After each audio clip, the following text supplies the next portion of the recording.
Well, it's that time again. The primaries are underway and presidential election season is in full effect. Prepare for a barrage of shit worse than a Denny's bathroom as each candidate makes promises that they either can't, won't, or have no intention of being able to deliver. Regardless of who wins the election, or who finishes in second place but wins anyway because we have a system that's antiquated as fuck, our impact on the big picture won't change all that much. At least not in the short term. Tariffs, trade wars, and military conflicts will happen whether we want them to or not. Now, before you think I'm being a cynical prick again, there are areas where we do have a profoundly larger influence over what happens. There's a saying, all politics is local, and the more local you go, the greater the weight your vote has, and the more your day-to-day life is likely to be affected. And if you think that all the scandal, corruption, and stupidity is confined to old Tangerine Dream, his band of misfits in the Congress, well, think again, because there are some pretty scummy people that infest an elected body that exists in your own community. It's called the City Council.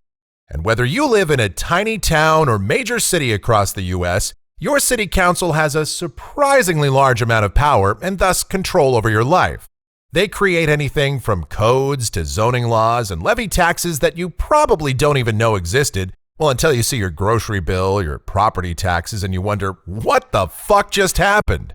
Some of the statutes and ordinances that they attempt to pass are a little less serious, such as how Philadelphia tried to place a ban on bay windows of all things. Or, of course, you might remember how the curmudgeons of the city of Shreveport, Louisiana outlawed saggy pants back in 2007. Because people wearing anything other than mom jeans or 1980s NBA-style nut huggers is leading to the downfall of society. The good news is that this law was repealed last year. Now, somewhat higher on the impact spectrum, although much lower on the IQ bell curve, are examples like these from where I live in Phoenix, Arizona. Last year, our city council approved a $230 million renovation to Talking Stick Resort Arena. $150 million of which would be covered by the taxpayers to fix up a building where, among other things, the Phoenix Suns play. Yes, the Suns, an organization that plays in a league where more than half the teams make the playoffs each year, and yet they haven't seen the postseason in 10 years. Oh, and their owner, Robert Sarver, is an investment banker who's worth $1 billion. But yeah, let's reward them with a renovated building. I know, people said, yeah, but they also use that building for concerts and other stuff too. The Phoenix metro area is really large. We have more than enough places where the Biebs can perform a concert, or you can go and see AMA Supercross. I'm sorry, I meant AMA Supercross. Then, late last year, they approved a preliminary measure to impose a fee on rideshare services like Uber and Lyft every time they pick up or drop off someone at the airport. Uber and Lyft threatened to stop services, and the community, with good reason, was obviously pissed off at the idea. Even the normally spineless media here went after the council and tried to press them for a reason why they would institute such a fee, and they wouldn't comment. But they must have gotten the message because, at least temporarily, they've decided not to impose the fee. And now, having resolved all other major crimes here in Phoenix, they've proposed a change to the city's jaywalking and panhandling laws that would eliminate giving a warning for a first-time offense. The measure, authored by Councilwoman Thelda Williams, would also increase the penalty for first-time offenders to a maximum of $250. Yes, a $250 fine for crossing the street at an undesignated location or daring to ask someone for a couple of bucks. But that's just the tip of the iceberg. A second offense would net you a $2,500 fine and even jail time. So jaywalking will now carry the same penalty as a DUI, assault with injury, possession of a controlled substance without prescription, and all of these offenses as well. Okay, I get it. It's annoying when people dart out in front of cars across the road because they don't want to cross at an intersection.